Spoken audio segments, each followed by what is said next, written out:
আমি একে একে মাছগুলো দিয়ে দেবো। মাছগুলো আমি হালকা ভেজে নেবো, ইলিশ মাছটা এটা বেশি ভাজবো না। যে আমার হয়ে গেছে মাছগুলো ভাজা, আমি তুলে নিচ্ছি। দেখুন আমার সব মাছগুলো ভাজা হয়ে গেছে, আমি ভেজে এই প্লেটে তুলে নিয়েছি। আমি জিরে, তেজপাতা আর দুটো শুকনো লঙ্কা ফোড়ন দিয়ে দিলাম।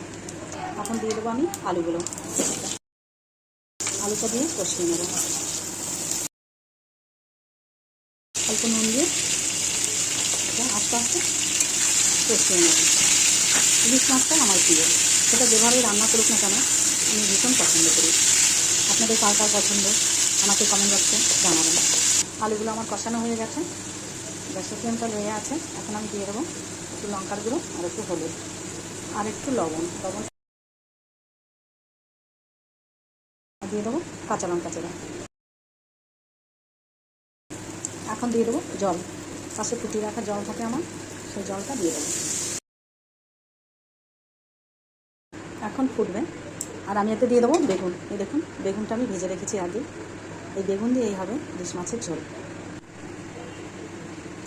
আমার ফুটে উঠেছে তরকারিটা, দেখুন আলুটাও সেদ্ধ হয়ে গেছে, আর সামান্য একটু আছে, যেটুকু বাকি আছে এটা হয়ে যাবে। আমি বেগুনটা দিয়ে দেবো, এই যে বেগুনগুলো ভেজে রেখেছিলাম। একটু ফুটবে, এবার ফুটে উঠলেই মাছগুলো আমি দিয়ে দেবো। দেখুন বেগুন দেওয়ার পরে তরকারিটা ফুটে উঠেছে, এখন আমি মাছগুলো ছেড়ে দেবো। আমি খুলে দিয়ে দিলাম।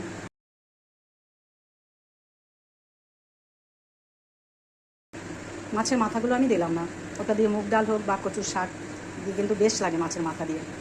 দিয়ে দেবো সবশেষে ভাজা জিরের গুঁড়ো। আমি মশলা কিন্তু শুধু এই জিরের গুঁড়োটা দিয়েই করলাম, আর অন্য কোনো মশলা আমি দিইনি।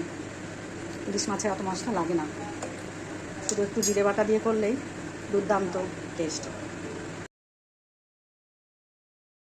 মাছটা দারুণ ছিল, খুব সুন্দর গন্ধ বেরিয়েছে। আপনারা ওইভাবে করে খেয়ে দেখবেন, আলু বেগুন দিয়ে ইলিশ মাছের ঝোল দারুণ লাগে খেতে।